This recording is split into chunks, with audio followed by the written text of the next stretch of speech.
Football. Today's podcast presented by Geico. Switch to Geico. See all the ways that you could save. Daniel and Field here. Let's go. Hanging out with you. Normally, Liz Loza is going to join us, but there were some technical difficulties that we had today. So she ditched us week one, NBD. Yeah, no big deal. We're going to be back with Liz here in week 2. However, Field and I are going to run through so many things that happened today, Sunday. We are taping this Sunday night as Sunday Night Football is happening right now.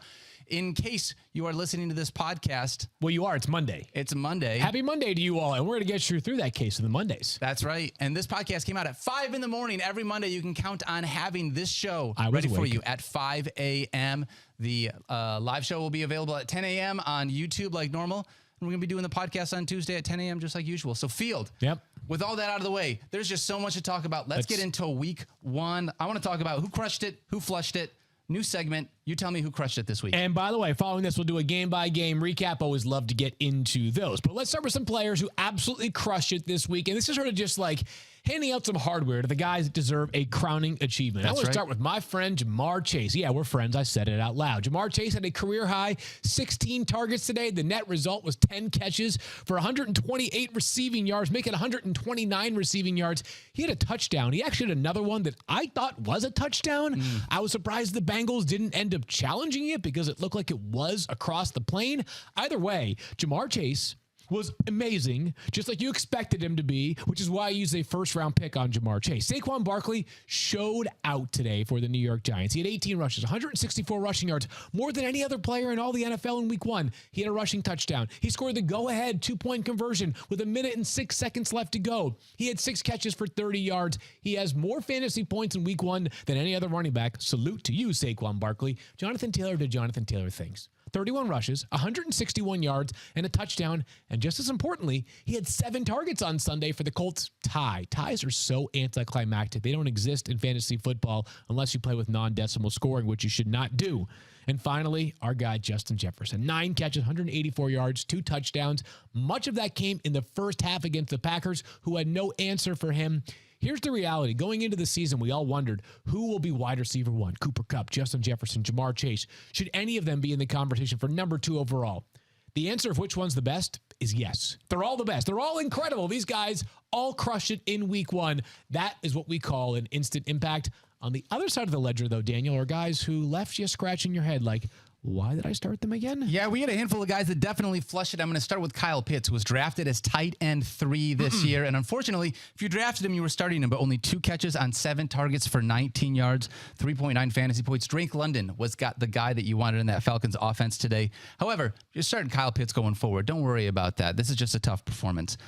Dameon Pierce, on the other hand, this one gave me a little bit of a pause because here's the deal. 19 touches for Rex Burkhead. 12 touches for Dameon Pierce. All right, only 7 touch difference. But when you look a little bit deeper, 49 snaps for Rex Burkhead, only 19 for Dameon Pierce. 19. Rex Burkhead outsnapped him by 30. That's something to be able to keep in mind as we're looking forward. I know we all love Dameon Pierce, but you got to look at the snap count. You got to look at the way that the offense is using those teams. Daniel. Not great. Alvin Kamara, only 12 touches for 46 yards and 7.6 fantasy points. When you talk about how Juice Landry and Michael Thomas both had really big fantasy days through the air, you were hoping Alvin Kamara was going to be one of them. He wasn't. Better days are ahead, though, for Alvin Kamara from the standpoint. And how about one more? Amari Cooper. I don't want to say this one was sort of planned, but it was going to be tough. I think it's going to be tough sledding for Amari Cooper all year long when you have Jacoby Brissett under center. Until you get to that point, it's going to be the Nick Chubb and Kareem Hunt show. So those guys flushed it for me this week. We don't have a toilet here, but I have a piece of paper that I'm going to crumple up like Tony Reale on Around the Horn. I missed, but it's close enough. I'm with you. Let's flush all those performances down the drain. And by the way, we'll talk about those guys plenty more throughout the week. But let's get into our 1 p.m. slate, Daniel, shall we? Yeah, we watched the games together, and we were starting with the Bengals and the Steelers. And we got lucky enough to have 5 quarters of football here. We did. I don't know if we were lucky to have 5 quarters of this football. Yeah, well, let's get to some injuries first. And T. Higgins for the Bengals left this game due to a concussion. We don't know exactly how much time he will miss, if he will miss any. As we always are reminded from Stefania, those are non-linear. But it opened up an opportunity for Tyler Boyd. We'll discuss him more on the waiver wire show with Eric Moody. But Boyd, really good player who just got kind of pushed down the depth chart when both T. Higgins and Ja'Marr Chase arrived. Najee Harris also left the game for the Steelers. It happened in the 4th quarter. It was a foot/ankle injury. He'll have an MRI today, Monday. Unclear how much time he will miss, if any, again. But it was weird how the Steelers proceeded beyond Najee Harris once he got injured, because they had a couple guys who got some carries. Jaylen Warren out of Oklahoma State, a rookie who earned a spot, seems like the next man up as far as like traditional running backs. Okay. We saw a little bit of Chase Claypool, though. Some of his carries, though, if you go look at the box score, Daniel, there were 6 of them. Not sure those are like 6 traditional running back carries. There were reverses, end arounds, things like that. So I think Jaylen Warren would be the guy, not nearly as talented as Najee. And by the way, those offensive line issues for Pittsburgh, not solved. No. Najee had 10 carries for 23 yards. He was actually bailed out on Sunday by a 1-yard touchdown catch. That kind of saved him. He had nearly 11 fantasy points, but still not great. Oh, yeah, this entire Steelers offense was bailed out. Listen, I love Deontay Johnson getting 12 targets. That's what you want to see from him, but only 12.5 fantasy points. And on the other side of the football, Joe Burrow was tough in this game. Yeah, really tough. It was tough. If you drafted him to be your quarterback 1, you're probably still going to roll with them, but you might, actually, you know what? After this week, I don't know who to look at on the waiver wire from that standpoint. Well, here's the good news, though, is that I can't imagine Joe Burrow has repeat performances like this. 4 interceptions and a fumble. First time ever, so 5 turnovers for Joe Burrow. There are certainly better days ahead, and if you go look at his final numbers, he still threw for nearly 340 yards, and he had 2 passing touchdowns. He threw the ball over 50 times. So you take the bad, you offset it a little bit with the good, and you figure better days are ahead, because this Steelers defense is straight up nasty. Nasty from the Pittsburgh Steelers defense. Elite usage, by the way, for Joe Mixon. Elite. 9 targets. 34 total touches. 145 total yards, 21.5 fantasy points. Not super efficient on the ground because the Bengals' new offensive line looks like the Bengals' old offensive line, but good to see Joe Mixon get that massive, massive volume. I thought they spent a bunch of money on their offensive line this offseason. It doesn't work so far, Daniel. But sometimes you spend money and then you regret it pretty much right away. Yeah, that's fair. All right, let's talk about the Bears and the 49ers, and this one I want to be sort of brief with, outside of the injuries that we have. Elijah Mitchell was looking really nice. Unfortunately, wound up with a knee injury, had to leave the game. We'll have to wait and see a little bit more on that. Yeah, not good though, right? I mean, the 49ers, who just feel snake-bitten with injuries, could be without Elijah Mitchell. We'll see it's a knee injury, as you said. And the reason why this game is sort of worth tossing out is because it was a pool out there. It was awful. Absurd. It was completely crazy. So, but the 2 injuries, as you mentioned, Elijah Mitchell leaves the game. Jeff Wilson Jr. stepped in and started to play more for the San Francisco 49ers. Played in 6 games last year, and in 5 of those 6, he had at least 10 carries. So you kind of know what he is. I think he'll end up being a top waiver wire ad this week. Useful player, much like Elijah Mitchell. Minimal passing game impact. He had just 7 targets in those 6 games last year, but it's a good running offense. It's an offense that usually leans on one back, so there's some value there for Elijah Mitchell. But Daniel, what happened with all those Bears pass catchers today? Again, it was a monsoon out there is what it was. Just there wasn't a way for them to be able to get rolling. Cole Kmet, 0 catches on 1 target. Eesh. Darnell Mooney, 1 catch, 3 targets for 8 yards. Better days are ahead. Like I said, it was really tough to be able to throw the football. I'm throwing this whole game out and looking forward to whatever's next for Justin Fields and the Bears. And same for Trey Lance. I think way better days are ahead for Trey Lance as well. No question about that part with Trey Lance, but you kind of got exactly what you sort of expected from Trey Lance. The good part for Trey, 13 rushing attempts. That's a big number for any quarterback, especially a quarterback who's as athletic as he is. He also had 13. He only completed 13 of 28 passes, right? So we knew that the book on him was not necessarily a refined thrower yet. And again, the conditions were terrible. So 13 of 28 is not the expectation going forward. He's also not as surgical as some of the other quarterbacks in the NFL. Just 10 fantasy points for him today. Also didn't have George Kittle, who was ruled out prior to this game, something we found out during Fantasy Football Now. We sure did, and that was a tough one because obviously he got hurt on Monday, so we'll see just how much time George Kittle potentially could miss. Huge gutty win for the Bears. Mike Clay didn't like my call about them giving the 49ers all they can handle. That was about the only call I had right this week. Another gutty win. I think this was a big one. Philadelphia Eagles barely pulled one out over the Detroit Lions today. And I'll tell you what, Jalen Hurts is unbelievable field. Well, here's the good news for Jalen Hurts is that even on a day where he had 0 passing touchdowns, he had 24.7 fantasy points. How about this? He had 17 carries. The most he's ever had in a game prior to this is 18. He had 90 rushing yards. He's only had more rushing yards in a game once. So you saw what elite rushing upside looks like for a quarterback. Jalen Hurts encapsulates it. He also had a rushing touchdown. Mike Clay bravo, quarterback one on the board for him. Wasn't quarterback one in terms of points, but he was very confident in Jalen Hurts for a reason. Well, and he was absolutely aided by the addition of A.J. Brown, 10 for 155. A.J. Brown looked like a beast out there. We've been saying it all offseason. Just give him the ball. Touches. That's what it's all about. And week one, we love to see that. As a part of that, though, Field, with A.J. Brown getting the touches, Devonta Smith, a big goose egg. Yeah, we couldn't even flush him because he literally had zero catches. Exactly. By the way, just one note on A.J. Brown. He had 13 catches, 10 catches on 13 targets for A.J. Brown. No Eagles receiver even had 10 targets in a game last year. Wow. A.J. Brown had 10 catches in his first game with the Philadelphia Eagles. I kind of like the idea, like when you trade for a guy, you force feed him the football. Yes. I don't know that we can count on 13 targets every single week from A.J. Brown, but if he pushes for double-digit targets, the ceiling is not like wide receiver 10. The ceiling is wide receiver 5. Yep, agreed. Right? I mean, I don't know. The touchdown upside is there with the likes of Cooper Kupp and Jamar Chase and obviously Justin Jefferson as well. But this was a great start for A.J. Brown. This is exactly what I was hoping that Philadelphia would do, and we got it in week one. If you were a Miles Sanders manager, this is not what you wanted, though, because what you saw is... No. You don't think so? Yes and no. So, because I know exactly where I'm going with this, right? Is that like, okay, so we saw Kenneth Gainwell, he had 5. We saw Boston Scott, he had 4 carries. You saw Jalen Hurts have his own. 4 different guys scored a rushing touchdown today. Kenneth Gainwell, Boston Scott, Jalen Hurts, and also Miles Sanders. The good news is, at least he scored a touchdown. Yeah. Right? He did score a touchdown. He had 96 rushing yards. So I guess the reason why I'm not totally concerned is because I kind of feel like this is like about where Miles Sanders was being valued coming into the year, right? Like a borderline RB2, needs a couple of things to break right, got enough passing game usage to kind of sweeten the pot here today.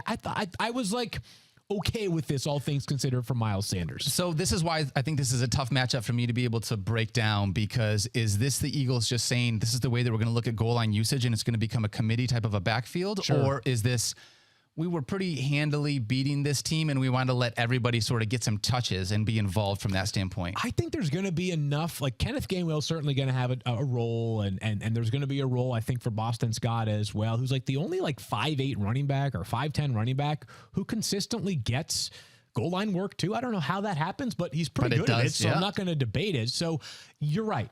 There's going to be some annoying usage of the other running backs from Miles Sanders managers. But I will, as somebody that ended up with him on a couple of rosters, I'm like, you know what? I'm okay with it. Like, I'm cool with Miles Sanders having that's a solid start, right? Like, yes. there's still a ceiling because of the other running backs on the roster that are getting time and the goal line opportunities. But at least we got closer to where he belonged, which is like a low-end RB2 today. Absolutely. And I think we got closer to where DeAndre Swift belongs, which is in that superstar category of running backs. 18 touches, 175 total yards, 1 touchdown, 26.5 fantasy points. He was unbelievable today. It's awesome. Broke a couple of huge runs. The only thing that I did not love is he did not get the goal line usage. That was Jamal Williams. I have to go check. I have to go back and watch this once more. Obviously, doing this when the game is just you and me both, buddy. Old. You want to do that together? I'll watch it with you. We'll go back and watch. But here's the good news. Beyond the fact that he still rushed for a ton of yards today, did DeAndre Swift. He was RB3 on the day. Eye test. Looked like one of the best running backs in the league today. He was just awesome. Before contact, after contact, you name it, he was really good.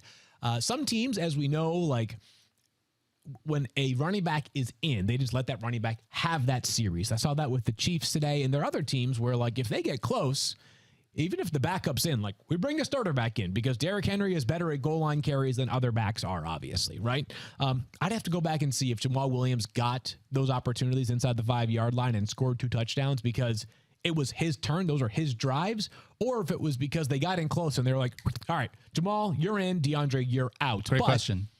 Worth noting, last year, same thing happened. Jamal Williams had a big week 1. Yes, he did. And then DeAndre Swift just emerged from there. So I'm not super concerned about the Jamal Williams usage. One thing that also caught my eye in this game, Daniel, Amon-Ra St. Brown kept feasting. Yes, he did. Now, I jinxed you, Amon-Ra, and I'm very, very sorry about that. I did not mean to jinx you to the effect of 2 drops today because you had 0 last year, and I tweeted about it this offseason. But I was encouraged by the fact that he got a ton of targets today. 12 targets. 12 targets for Amon-Ra St. Brown, 8 catches, 64 yards, touchdown as well. Really talented guy. Week 1, at least, when you look at, are they going to have the same kind of volume that he had towards the end of last year? We all said, obviously, he's not going to have that kind of volume. Right. Well, week 1, he had that kind of volume. Yeah. We'll see how many of these shootouts the Lions are in where they have to throw this much. But there's a good chance there's going to have to be a handful. Your defense, not the 85 Bears. It is not. Although I do love a couple of people in the defense, but as far as the actual execution of the defense, leaves a little bit to be desired. Yes, it does. All right, let's talk about Patriots and Dolphins field. I want to start with the Patriots here. Yeah. Well, this is easy. Yes, it's the backfield and that's it. Yeah, in the backfield, who even knows right now? I don't know. That's the only conversation. Certainly an ugly performance from the Patriots in a lot of ways today. Damian Harris has 21 snaps to Ramondre Stevenson's 14. And the problem is that, if the offense is going to be inefficient and low scoring, and we're just 1 week in, so it's hard to tell if it will be, but if it's going to be low scoring, you kind of need to have one guy. Yes. Patriots are going to have multiple guys. And by the way, their one touchdown today, scored by Ty Montgomery. Yeah. So Ty Montgomery gets the touchdown. He's the third back out of 3. And as we keep saying with the Patriots, they have some solid pass catchers, no stars. So my big takeaway for the Patriots is that, I think the backfield will be better going forward than it was today, but the fact that it's close to an even split is going to hurt the value. But Jacoby Myers, if you're playing in the deeper league, is kind of nice, right? Yeah. Jacoby Myers continues to be the most reliable Patriots pass catcher, but still, that's it's slim pickings right now for the Pats. It really is pretty much across the board from that standpoint. I'm waiting one more week until I start to panic on the Patriots running backs. I want to see the way that things flush I think out so. here. Tough matchup in week 2 against the Steelers, if I'm not mistaken. So it might be slow. Maybe a couple of weeks. Go next week as well. Yeah. But we'll see. Yeah. I mean, they need to figure something out because they were not great on offense today. How about on the other side of the ball, Chase Edmonds, first time out there for the Dolphins. Outsnapped Raheem Mostert 38-24. We talked about him being the guy off the bench first. I thought he looked okay. He wasn't fantastic, but in an offense where, he's going to be the pass catcher, and you saw that, and that's, I think, where a lot of his value is going to come in. Yeah, behind a revamp, but still not great offensive line. They did not run for many yards per carry, 23 carries for 65 yards for the Dolphins. The weird part about this game is that other than one, I think the Dolphins had one play, one touchdown. Yeah, they had only one touchdown. It was a 4th and 7 play at the end of the half. Otherwise, the Dolphins offense, wasn't great. They just got a lot out of a certain player I'll talk about in just a second, in Tyreek Hill. Mm-hmm. So I thought Chase Edmonds did pretty much Chase Edmonds things, right? He had 4 catches for 40 yards. I got him the 8 points, and then he had another 23 yards, I believe, rushing for him. 25 yards rushing on 12 attempts. Not a very powerful back. If there's not space for Chase Edmonds, he's not going to be eating up yards like he's Derrick Henry there. And then Raheem Mostert, just a backup, right? A backup to Chase Edmonds, and no passing game volume yet today, Sunday. So we'll see if that changes. I don't expect it will. I think we talked about how this group of pass catchers with Tyreek Hill and Jalen Waddle is 1A and 1A. Right. But today, what we saw, or Sunday, what we saw is Tyreek Hill looks like the clear number 1 based on targets, and Jalen Waddle is the clear number 2 wide receiver. Yeah, so 12 targets for Tyreek Hill, 5 for Jalen Waddle, and 8 catches, 94 yards for Tyreek Hill. I don't know that I saw every single play of this game as it happened live. I don't recall a deep shot down the field today for Tyreek Hill, and obviously he had just 94 yards and 8 catches, so there weren't many big plays, right? Yeah. So I'm okay with that, though, right? I don't care about how as long as he's getting targets, Tyreek Hill's going to do some good things with the ball in his hands. The only big catch that I really remember in this game is the fake punt that went to Jalen Waddle. Is that right? It wasn't a fake punt. It wasn't a fake punt? It was not a fake punt. It just we thought they were going to punt because it was 4th and 7. It was one of those plays that they came back from a break. Oh, that's what it was. Wait, the Dolphins are not punting it right now? This is what happens when you watch all of the games on a big screen at the same time. There's 17 TVs in that room. It's not easy to keep up with. But I would say that I was obviously encouraged by Tyreek Hill. There was a lot of opportunity there today. Jalen Waddle, solid. 5 targets is solid. He made the most of those 5 targets, but we'll see whether that number increases in future weeks. Mike Gesicki, 1 catch, 1 target, barely played today. Bye-bye. Yep, I'm good. Someone had to be the odd man out. And it looked like, at least for one day, it was Mike Gesicki, and I get a sense that could be the case. There was a lot of reports throughout the summer that Mike Gesicki was being relegated to more of a blocking role. There was I want to say Dalton Smythe had more targets than Mike Gesicki today. Dylan Smythe. Is it Dalton Smythe?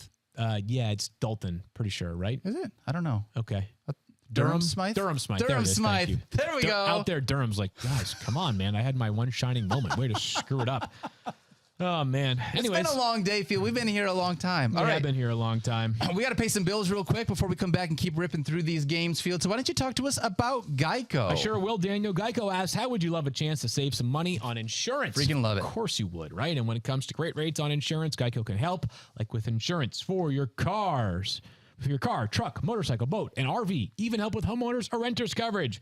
Plus, add an easy-to-use mobile app, available 24-hour roadside assistance, and more. And Geico is an easy choice. Switch today and see all the ways you could save. It's easy. Simply go to geico.com or contact your local agent today. Hiring is challenging, especially right now when you have so much on your plate. But luckily, there's one place where you can go where hiring is simple, fast, and smart. A place where growing businesses connect to qualified candidates. That place is ZipRecruiter.com/FFF. ZipRecruiter does the work for you. ZipRecruiter uses its powerful matching technology to find and match the right candidates up with your job. And ZipRecruiter is so effective that 4 out of 5 employers who post on ZipRecruiter get a quality candidate within the first day. No wonder ZipRecruiter is the #1 rated hiring site based on G2 satisfaction ratings as of January 1st, 2022. And right now, to try ZipRecruiter for free, our listeners can go to ZipRecruiter.com/FFF. That's ZipRecruiter.com/FFF. ZipRecruiter.com/FFF. ZipRecruiter, the smartest way to hire. All right, let's come back out and talk about the #2 overall pick, Christian McCaffrey, Field, which was a little bit disappointing here in this Brown-Panthers game. Yeah, it is a little bit disappointing here, Daniel. And I don't think, obviously, it's his fault, right? But what was interesting for Christian McCaffrey, who salvaged the day with a touchdown, so he got you 15.7 fantasy points. And at last check, second most snaps amongst running backs in terms of percentage, 51.6 for Christian McCaffrey, 81.6 for Christian McCaffrey. That's a good number. The weird part was 10 total carries and 4 targets for CMC. 4 targets. This offense looked bad, and it's early. I'm not trying to sit here and tell you that Baker Mayfield is doomed and they have no chance, but the offense looked bad today. And Baker Mayfield is doomed and they have no chance. I'll say it if you don't want to. No, but I would hang tight here with CMC. There's no way that this offense can function without him being more involved in the passing game going forward. 100% agree. There's not a chance that they don't fix that going forward. However, I do think that there is a good chance that this offense with Baker is going to struggle under center, because it wasn't just CMC that was affected. I love Robbie Anderson, and we talked about him as like a later round dart throw. Yeah. But DJ Moore was just it was very frustrating as somebody that rostered DJ Moore and was really looking forward to watching him take those next steps this year. Yeah. Be the guy that felt like he was forgotten in this game. So I'll play a little bit of glass half full here. 6 targets. So listen, not elite, but still 6 targets, you multiply that over 17 games, you're over 100 for the season. You'd like that number to be closer to 130 or 140 for DJ Moore because he's so talented. But, I don't think there's certainly a window for him to have 8 or 10 targets these upcoming weeks. So not entirely panicked on DJ Moore yet. And I'll just keep reminding people that Robbie Anderson last year had this historically bad season in terms of efficiency, but he was still 28th in targets last year. So the Panthers want to involve Robbie Anderson, which is why I'm not passing week 1 off. It's just okay, this is irrelevant. It's relevant. It's still DJ Moore first up in this passing game, but let's earmark Robbie Anderson for a player to potentially hit waivers, if not this week, in future weeks, if the volume keeps up. On the other side of the ball, you got Nick Chubb and Kareem Hunt from the Browns, and that's basically the Browns' offense, it feels like right now. It is the Browns' offense, almost entirely. Yeah, Nick seriously. Chubb had 23 touches for 143 yards. No surprise, 22 of those were rushing attempts. Yeah. Right? But, man, is it sweet to watch Nick Chubb run the ball. He's so good. One of the best runners in football. I did an interview with Stefania and Jonathan Taylor earlier this year, and he talked about how Nick Chubb was probably his most favorite just pure runner to watch in the NFL. Pure as all get out. So the Browns' first 4 games, you look at the schedule closely. God, I knew this at one point. Now I forget it. But they don't play the high impact offense, I think, until week 5, which is when they play the Chargers. Before that, the schedule includes the Jets. It also includes the Steelers, and it includes the Falcons. So the next 3 weeks here, you could get pretty, consistent Nick Chubb being able to tote the rock 20-plus times in a game. Yeah, getting this kind of game script. Yeah, and Kareem Hunt, like we got a pretty Kareem Huntish performance, 11 carries, 4 catches as well. He happened to find the end zone twice. So can't count on that, obviously. But this is why if you go either hero running back or zero RB strategy, this is why Kareem Hunt presents a reasonable option because you can have him as your RB1 or your RB2 and get by with weeks. I mean, more than get by with a week like today, but get by because he's going to have, as we've said, like if you just look at the games he and Nick Chubb have played together, he's better than a 50-50 shot to be a top 25 running back. Yeah. All right, on the other side, let's move ahead to the Colts and the Texans. Is there anyone else you want to talk about? about? Clean up on the Browns, as you said earlier. We flushed Amari Cooper 3 catches, but things that make you go, Donovan Peoples-Jones had over 10 targets today, 6 catches, 60 yards. Guy was generating buzz last preseason.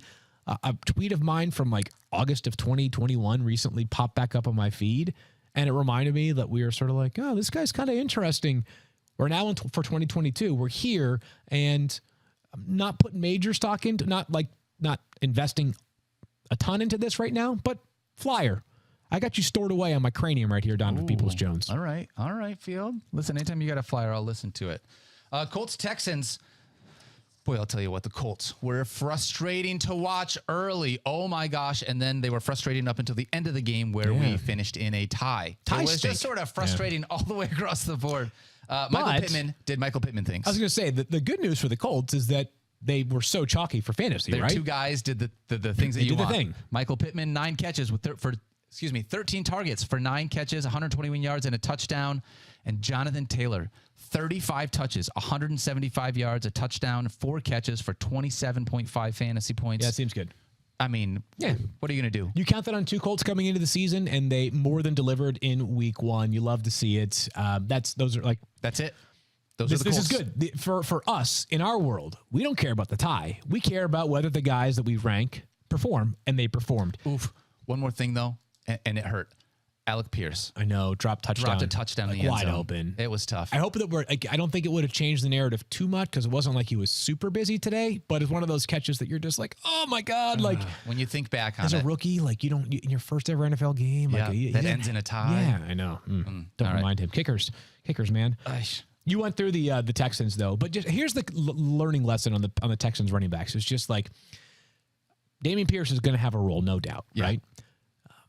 Preseason is a very tricky exercise for all of us because you want to balance what you're seeing and what you believe to be real with the truth that the preseason is called the preseason for a reason. We don't see starters for a lot of teams out there. We see guys that look great that end up sort of falling off the face of the earth within a month of the regular season. Dameon Pierce is not left for dead yet, but every important metric showed that Rex Burkhead got the more valuable touches. And by the way, this was the game script you wanted if he had Dameon Pierce.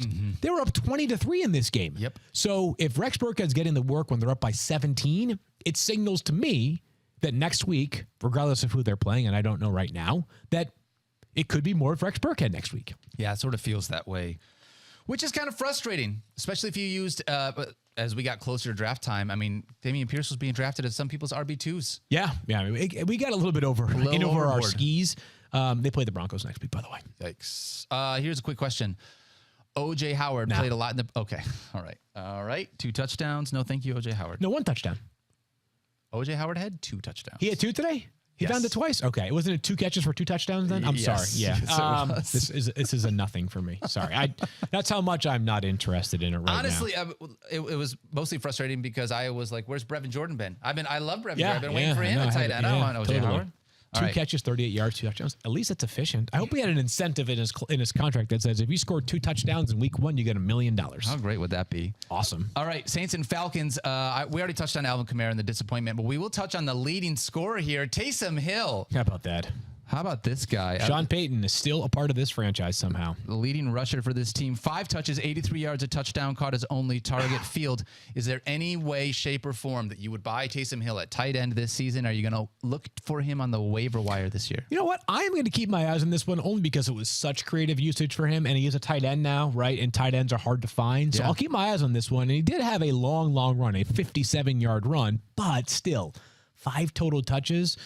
If 4 of those are carries, you're kind of counting either a big run or a touchdown. So only 1 catch for Taysom Hill today. I'll tell you what Taysom Hill is for me. Taysom Hill is the guy that when you wait a little bit too long later on in the year, Okay.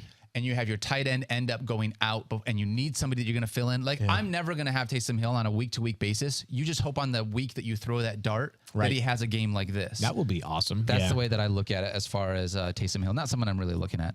Jarvis Landry and Michael Thomas, both. 9 targets for Jarvis Landry, 7 catches for 114, 18.4 fantasy points. Michael Thomas, in his debut game back, 8 targets, 5 catches for 57 yards. Gets in the end zone twice, 22.7 fantasy points. Love seeing Michael Thomas get out there. He looked feisty, too. Yeah, I'm happy for Michael Thomas today. I'm really happy for him because not only is he on the field, right, but he performed well, and it was a very slow start for Michael Thomas. If you checked your box score at halftime, you were like, wait, is Michael Thomas on a bye? Do they play in the 4 p.m. slate? What's going on here? Because I think he had 0 catches into the second half. So all this came in at least the second quarter of the game, maybe the second half entirely for Michael Thomas, but good to see. And here's where Michael Thomas, I think, is going to be able to be most effective this year is it doesn't look like the volume is going to be where it was in the past, right? He had 8 targets. Make it 8 for Michael Thomas. Back in the day, he was routinely getting like 14 or 16 or at least 10 in a game pretty often, right? But the red zone proficiency is something that he can help. He's a big body still, that much is for sure, and we know that Jameis is going to be unafraid. So I was happy for Michael Thomas. If you drafted him, you probably had him as like a wide receiver 3, and he paid off for one day. Heck yeah, he did. Jarvis Landry doesn't, I mean, it's not for nothing. The volume was good. I still want to monitor this one, but people that drafted him as like wide receiver 42 or 45, nice player to have on the bench right now. Yes. Nice player. Agreed. On the other side, you got Kyle Pitts, who we talked about earlier, a little disappointing, and Drake London. Drake London looked okay. It's fine. Yeah, it's fine. 7 targets, 5 catches for 74 yards in his debut, 12.5 fantasy points. Yeah. What are you going to do? I'm happy with 5 catches a game for Drake London. I'm happy with 7 targets a game. I'm happy with 75 yards a game. The touchdowns are going to come on occasion for Drake London. You do the math over the course of a season, that 85 catches, over 1,000 receiving yards, can't ask for much more. That's solid usage in week 1 for a guy that had never played an NFL game before, missed a bunch of time during the preseason. Yeah, Cordero Patterson also got solid usage here in week 1, 25 touches, in part because no Tyler Algier. Yep. Damian Williams got hurt early. Yes. And so they were sort of left a little bit thin at running back from that perspective. So yeah, really thin. 25 touches for Cordero Patterson this week, 136 yards, a touchdown, caught 3 of his 5 targets, 22.6 fantasy points, and he just had a lot of usage here, Field, and he made the most of it in week 1. Yeah, I like to use the term, like, was it by necessity or design? And for some of these running backs, when a guy gets hurt, it becomes by necessity, and that was kind of what happened with Patterson today. I don't think he's going to get 22 carries often, but he got 22 carries today. And you and I had a funny conversation about a month ago. We were like, Kareem Hunt or Cordero Patterson. And then we looked at it by the end of the day today, and they were like 2 of the highest, like 7 scoring running backs. So the answer is nobody, either both of us won or neither of us won, right? Yeah, I think that's what it is. But, sort of our take on, or at least, how I felt on Patterson was solid passing game usage. As you mentioned, he had 5 targets today. And then still a good runner. He's good with the football in his hands. He may eventually break down, but I think CPAT might have been a little bit undervalued coming into the season. And if Damian Williams is not available next week, CPAT will be back inside our top 20 or 25 for running backs. Absolutely. All right, Ravens, Jets. We were looking for Lamar to be able to at least I was looking for Lamar to take apart this Jets team. And I'll tell you what, eventually it sort of happened. It just took a little longer to get there than what I was planning on. 17 for 30 for Lamar, 213 passing yards with 3 touchdowns and an interception. And here's the thing. 2 touchdowns went to Devin Duvernay, Field. We've been talking about Mark Andrews and Rashad Bateman all offseason long, and he throws 2 touchdowns at Devin Duvernay. So does this change anything? And by change anything, do you perk your ears up? Are you keeping an eye out on something? Little bit. I mean, Lamar only had 17 completions today, right? So Devin Duvernay had nearly a quarter of his completions. 2 of his 4 catches go for a touchdown. 54 yards. So I'm happy for Devin Duvernay, a guy who was a good college player, a guy who's been a good, return man for the Ravens. Not quite ready to buy into this one yet, I think right? I'm with you. It's 4 catches on 4 targets. Like, if the number was 8 targets, I'd have a different feeling on it. But still only 4 targets. It has caught my attention. And to be honest with you, if his teammate Rashad Bateman had not caught that long touchdown, the conversation might be a little bit different. By the way, for Bateman, I'm happy. 55-yard touchdown. But but only 2 catches. Yeah, that was I kind of great. wanted more volume. This Ravens offense did not click much today, and perhaps because the running backs weren't there. Yeah, and that's a big part of it. Obviously, J.K. Dobbins ruled out earlier today, so we talked about it's going to be the Mike Davis or Kenyon Drake show actually today during Fantasy Football Now. Both you Hold on, and my IFB is not working well. I can't hear you right now. Sorry, What'd one you of say? those two. Yeah, it's weird. Yeah, I don't know what's going on. We don't really right want now. to talk about either one of those running backs. Do you want to just skip the whole thing altogether? No, but I think it's a good reminder that until J.K. Dobbins returns, I'm probably avoiding them if I can. As much as you can. 31 snaps for Kenyon Drake, just 6 for Mike Davis. So Shefty just stomped me today in this board bet for long shots. 3.1 fantasy points to 1.1 fantasy points for Mike Davis. That's disgusting. Does Shefty get a medal for that or no? I don't think he deserves a medal for that. No, I don't think that counts. No, Okay. definitely not. Let's talk about the Jets backfield, though. This was interesting, yeah. Because the Jets backfield actually was really good in comparison to the Ravens backfield because they caught a ton of passes. In part, Yeah. they threw a bunch. Joe Flacco threw the ball 59 times. He threw it 59 times. So everybody was involved. But Yeah. it seemed like it was the Michael Carter show to start the game with. And that was the buzz, right? I mean, Yeah. Mike LaFleur, their OC, said, hey, he's the heartbeat of our offense. And Rich Cimini's been tweeting and talking about this in his Jets coverage for us here at ESPN. And it sort of bared out that way. 47 total snaps for Michael Carter, 36 for Breece Hall, 17 touches for Michael Carter, 12 for Breece Hall. The thing that sort of salvaged Breece Hall's day is he had 6 catches. Michael Carter had 7 catches, but this is in line with what we had been talking about in recent weeks. Eventually, Breece Hall is going to get his. Yep. But for now, it's Michael Carter. And earlier today, as we were discussing this with Diana Rossini on Fantasy Football Now, like there was enough momentum to suggest that Michael Carter would get the rock early. And I don't know what his roster percentage is, but it probably needs to be higher. And I think for a couple more weeks, I think he will be usable in fantasy, maybe longer than that. Yeah. Because the Jets were frisky for a portion of this game on defense, but offensively couldn't get really much going on the ground at all. 59 passing attempts. It won't be that robust every single week, but it's going to be big. And I think that both Carter and Hall have some receiving upside. Yeah, absolutely. With what it is that we saw from this week, I'm excited to see what happens going forward. But to that point, Field, you look at these wide receivers and their target numbers are just huge. Elijah Moore had 7 targets. Garrett Wilson had 8 targets. Corey Davis had 9 targets. Obviously, they're not going to be throwing the ball 60 times a game. So that's a part of that, right? Pretty low, inefficient offense from that standpoint. It's kind of tough to be able to look at starting any one of these wide receivers. I think the running backs really are the only ones that I'm looking at probably from a flex perspective. Yeah, I still think Elijah Moore only because he had the buzziest training camp, and we've seen it a little bit more if I had to pick one Jets wide receiver, but not like any of them totally balled out with these opportunities. 7 targets each for each of them. 7 targets each, at least, I should say. 7 targets at least for each of them. Yes. And Corey Davis had the most yards with just 77 today. Yep. Bad drop today for Corey Davis as well. Yeah. Oh, yeah. Yeah, that wasn't great. All right, Jaguars and Commanders. Carson Wentz, who knew he was going to be one of the best quarterbacks of the fantasy slate to start? Of course, we all had that, right? Yeah, well, I was pretty sure that at least one fantasy analyst had that. Antonio Gibson comes in with 20 fantasy points to start this game, and I think he has a little something to say about where he was being drafted, how people were valuing him.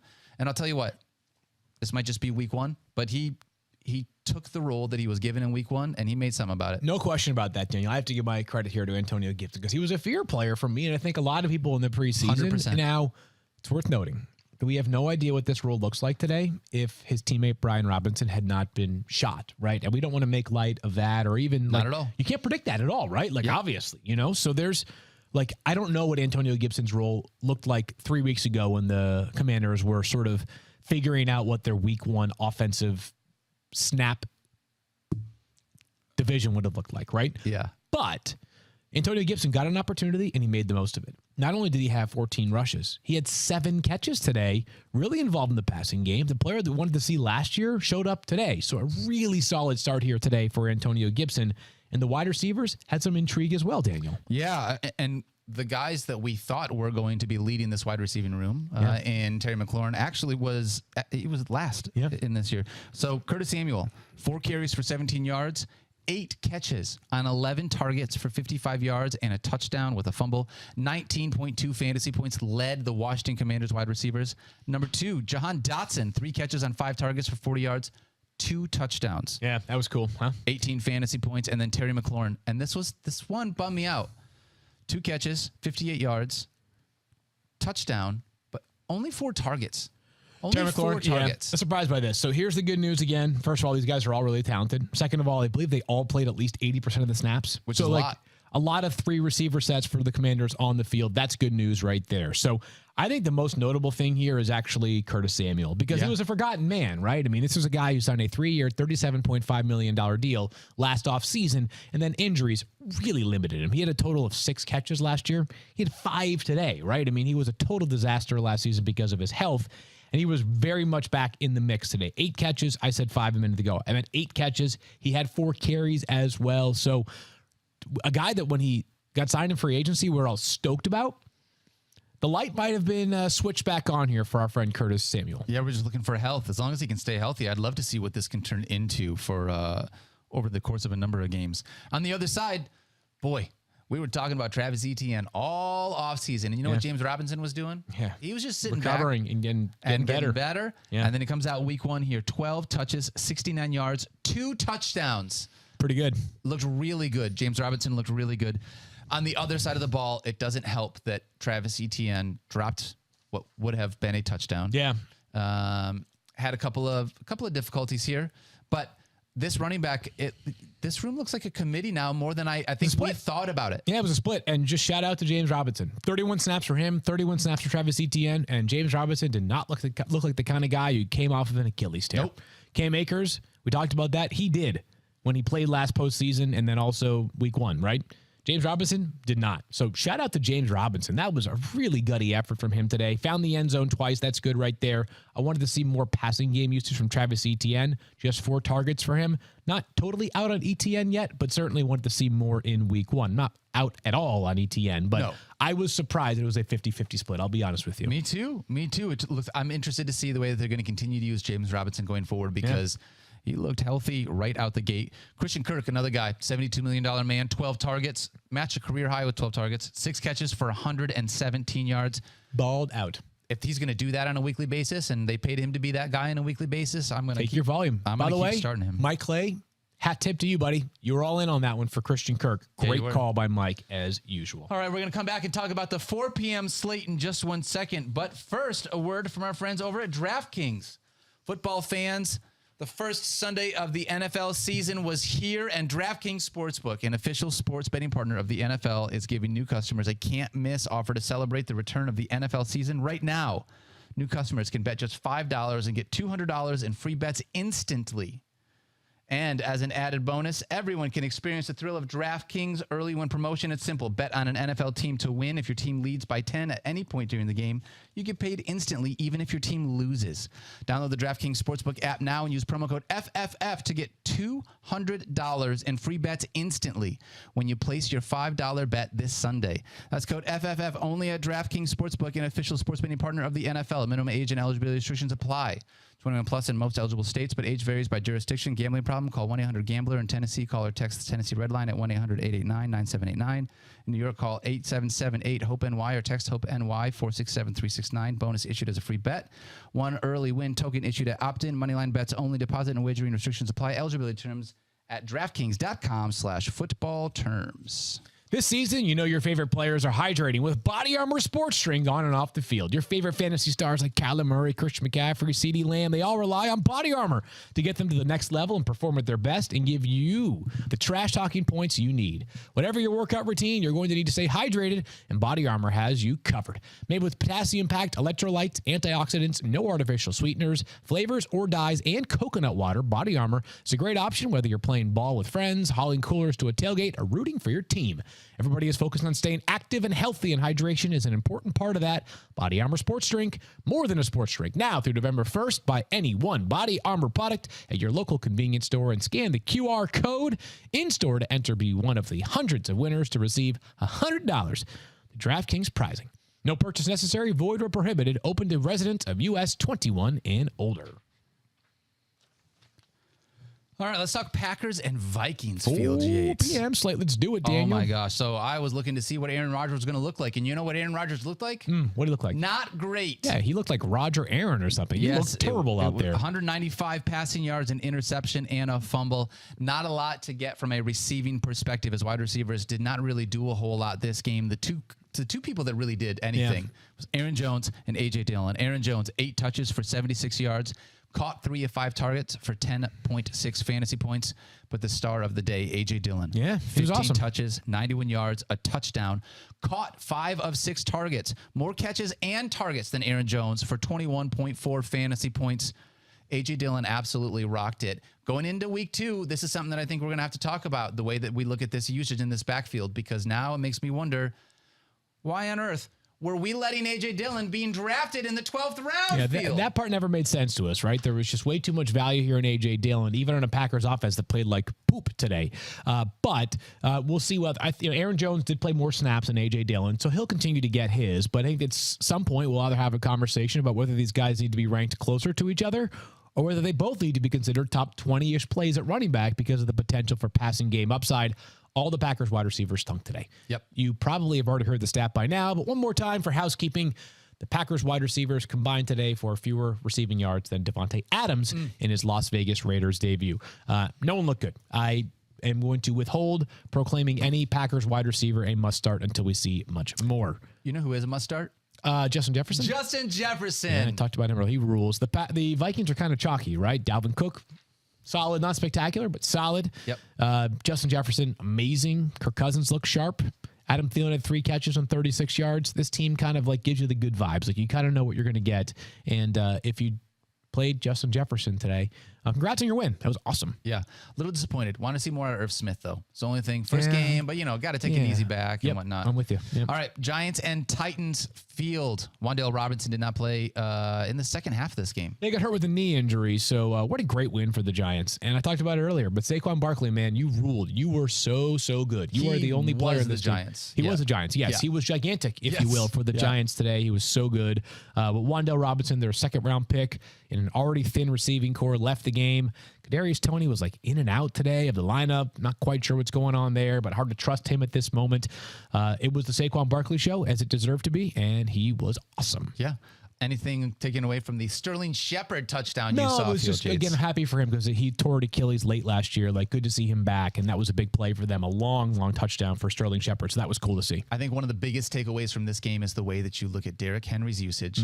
Try to figure out how it is the Titans are going to utilize him this year, and one of the things that seems very obvious, 21 touches, 82 yards, just 1 target in the passing game. The entire passing game usage went to Dontrell Hilliard, 5 touches for 69 yards and 2 touchdowns. Yeah. He's taken over that pass catching role field, and it looks like they don't want to use Derrick Henry in the same way that they started to maybe use him last year pre-injury. Yeah, he had 18 catches before he got hurt in 9 games last year, so it's never been like Derrick Henry with like 4 catches a game. Correct. But to have 1 target only, that was a little bit disconcerting today. He had a dud week 1 last year as well. So, I'm not ready to sound the alarms too much on Derrick Henry. He still did get over 20 carries. He had 82 rushing yards. Just a reminder that if you have limited passing game value, then, in order to be Derrick Henry with capital Derrick Henry, you have to have either much greater efficiency or better goal line opportunities. And as you said, Hilliard got the touchdowns today for the Titans. Yeah, that was frustrating. It was frustrating. That was really frustrating. But Henry played 70% of the snaps, which isn't a dominant number. It's probably been a little bit higher in... maybe not, though. I think that's okay. Like, it's, you love it for it to be 95, but he's never going to be an every down player because of the fact that his passing game role is just not what other running backs I is. also want him to stay healthy for the entire season. And so if we have to limit him just a little bit in order to make that happen, I'm okay with it. Gritty win from the Giants. Absolutely. All right. Raiders versus Chargers.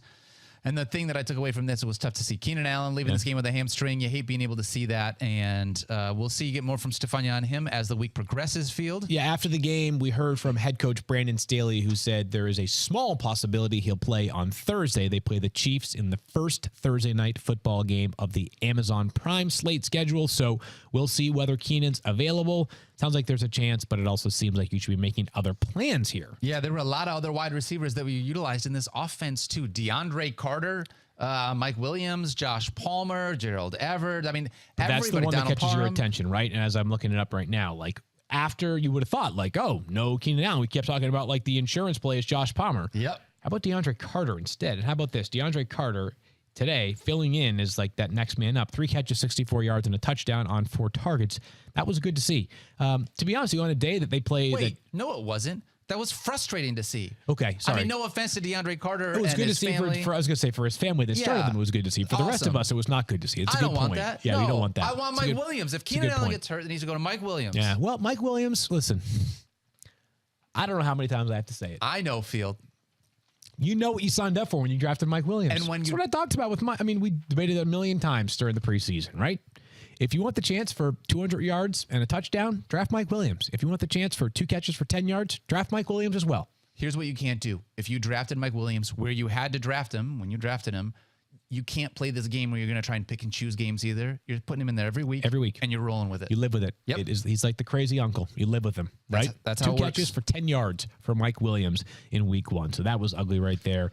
We'll talk more about DeAndre Carter, maybe Josh Palmer, and then other pass catchers who could benefit if Keenan Allen is unavailable in week 2. For the Raiders, Devontae Adams, this just in, still good. And we had questions about like, oh, he goes to Las Vegas. Like his target share's got to go down, right? Nope. How many do you have? A million. 17 targets. 17 targets. We did our fears late. Remember, we did our fantasy fears late in the preseason. One of my fantasy fears was like, what if Devontae Adams just that good? And like, we should be ranking him as wide receiver 1. Right? Well, like there were other guys that were so great this week, and Jamar Chase, and dude, literally, and Mike tweeted this out. Congrats on the entire fantasy community for getting the wide receiver part of the top of the draft right. Yeah, Stephon Diggs, Cooper Kupp, Justin Jefferson, Stephon Diggs, Jamar Chase, Devontae Adams. They're all good. All of them. Great. They're so good. So I'm with you there. But great to see that he feasted. And then from the backfield, a weird day. They were playing from behind a lot today, so it's not like any major takeaways. Just Josh Jacobs seemed to be a lead back, but Brandon Bolden scored a touchdown because you know why? Of course he did. Because of course he did. Josh McDaniels loves Brandon Bolden. Yeah. All right, let's talk about the Chiefs and the Cardinals here. Patrick Mahomes. 360 passing yards. I think he has a future. 5 touchdowns, 34.9 fantasy points. Yeah, cool. Like that. He seems pretty good. He does seem pretty good. Have you heard of Travis Kelce, Field? I have. How'd he do? 8 catches on 9 targets for 121 yards and a touchdown. Yeah. What about I don't know did you roster CEH in any of your leagues? I did. Remember, I do. I have him in a couple leagues. Yeah. And this to me is a storyline here, right? Is those guys being awesome, Travis Kelce and Patrick Mahomes is great. But there are 2 storylines, right? Is that CEH had 10 touches for 75 yards. He had 3 targets. He had 2 touchdowns, CEH. He got goal line work. Now, also worth noting that we did see a lot of Isaiah Pacheco. We saw some of Jerick McKinnon. So it was a little bit of an RB by committee. But if you drafted CEH, you needed him to get a little bit more passing game utilization and some goal line work. He got both of those in week 1. Yes. And it felt like a lot of there was a rotation, not that there wasn't a rotation early, but as the Chiefs were dominant later on in this game, it felt like they gave those guys more. Yeah, run. I got that sense too. Like CEH, like dude, like we're up by 94 points. You're good. So go ahead and take that. So, but I am just with you, really interested to be able to see what CEH does with this because he looked really great here in week 1. Would love to see it continue to blossom. And Juju looked good too. I was just gonna say, clear number 2 pass catcher here. I think for week 1 at least. Yeah. Yes. Juju looked the best. That was sort of he was the betting favorite, if you will, to be the wide receiver 1 for the Chiefs, and he looked good in his first opportunity. He did have a fumble. He did have a fumble, which it looked like he had 2. One that fell out of bounds, and then one that he ended up losing. But heavy target volume here for Juju. They got everybody involved though. Mecole Hardman had a day. Marquez Valdez-Scantling got his. We saw Sky Moore a little bit. Yep. Jody Fortson had a touchdown. Didn't he have 2? I think he had 2 touchdowns. He might have had 2. Yeah. Did you start him? No. If I started him, I have a problem. I should have started Greg Dortch too, by the way. 9 targets, 7 catches for 63 yards for Field. What am I going to do here? Here's what I will say. Dan Graziano came on Fantasy Football Now on Sunday morning, and he made a comment to the effect of like, yeah, I'm being told there's a guy on the Cardinals named Greg Dortch who's pretty good. Right. It was one of those things that was like not quite flippant, but it was sort of like, I can't believe I'm talking about Greg Dortch on national TV right now because there's no DeAndre Hopkins and no Rondale Moore. But until Rondale Moore returns, he might have a role. I'm not necessarily validating this and saying you should start him or pick him up or anything. But, hey, he was busy today. He was very busy. Hollywood Brown, only 6 targets, 4 catches for 43 yards, but he did get in the end zone like that, 14 Some garbage time. I thought it would, to be honest with you, I think it was great. I thought it was fine. But this whole offense was a mess today. It was a mess. They looked completely There were several teams that did not look ready for the season. They were one of them. Yep. James Conner, though, I liked what I saw. 15 touches, 55 yards, and he was really active in the passing game. Caught 5 of 6 passes. Again, they were down, so they had to throw, but you like being able to see him be a part of that passing game. So 16.5 fantasy points. We'll take that from you, James Conner. Thank you very much. That's right. All right.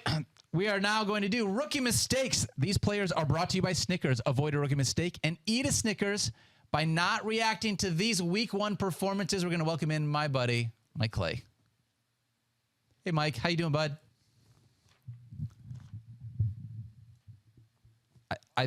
Listen, I was right about him, clearly. I mean, that's it. I mean, if he wouldn't have stepped on that guy's ankle last year, he would have been great last year, and he'd still be great this year. And I'm just saying, like, I'm just going to throw that out there. I love that you said someone's going to be great, but we didn't have your audio up to start it, so we didn't even hear who it was. So no big deal. Who was it? It was Saquon. You were a year early on Saquon. Yes. No, I'm saying I was right about Saquon all along. That's what we learned today. That was my main takeaway. Yes, gotcha. That's all. I'm done. That's it. I'm done, actually. That's all I came to say. Out. I'll see you. I appreciate Have a good show. Yeah. All right. Talk to me, Mike Clay, about some rookie mistakes. There were a couple of guys that had some huge performances, and I want to start with Devin Duvernay. 2 touchdowns. 2 touchdowns, Mike Clay. Are you buying this? Yeah, absolutely. And he might finish as a top 12, top 15 scorer receiver this week. We're not going to buy into that, okay? Look, he had 54 yards, had the 2 touchdowns, but he was only targeted 4 times in this game. And look, he wasn't on the field a lot. He was on the field about half the time. They called 34 passes. He ran 18 routes in the game. So did he solidify himself as their number 2 receiver? Yes. But Demarcus Robinson was right behind him. He ran 16 routes, and you just joined the team a few weeks ago. Duvernay might have the occasional long touchdown from Lamar Jackson, but not a guy you're ever going to start, I don't think. So not a guy I'm looking at on waivers this week. All right, what about a guy like O.J. Howard? For 17.8 fantasy points here in week 1, Mike, but when you look at that, it was also basically just because of 2 touchdowns. So how do you like O.J. Howard? Yeah. Well, again, a guy I liked when he was coming up and had a good rookie season, was super efficient. Why couldn't you do this then, O.J. Howard, when we actually had you in our lineup? No, you wait till now when you played 12 snaps and ran 6 pass routes and were targeted twice and scored on both of them. So obviously a fluke here. He was 9th among Texans skill position players in snaps in this game, and he was 3rd among tight ends. Farrell Brown was the number 1. Brevin Jordan played a big role as well. Those 2 are basically 1A, 1B, and O.J. Howard played a small role. Look, his role may increase. Maybe they found a hidden gem here and he plays more late in the season, but for now, nowhere close to fantasy relevance. All right, how about another tight end that sort of has had some flirts with fantasy relevance, and that's Taysom Hill. All right, he had a reception for 2 yards. He also had 4 carries for 81 yards and a touchdown, 15.3 fantasy points. Mike, it's the Taysom Hill resurgence all over again, but are you buying it here now in 2022? Nope, I'm not. I'm going to just throw water on all of these guys. Look, as of now, he's a top 5 scoring tight end for this week. He had the 83 yards. He had the touchdown. A lot of that came on that one long play, as we know. They ran 57 offensive plays in this game. He was on the field for 15 of them. So it's the same old Taysom Hill kind of versatile offensive weapon role. It's not enough to be a consistent fantasy producer. Juwan Johnson was on the field for 28 of the 30 pass plays. He seems to be the number 1 tight end right now. Adam Troutman played well ahead of Taysom Hill as well.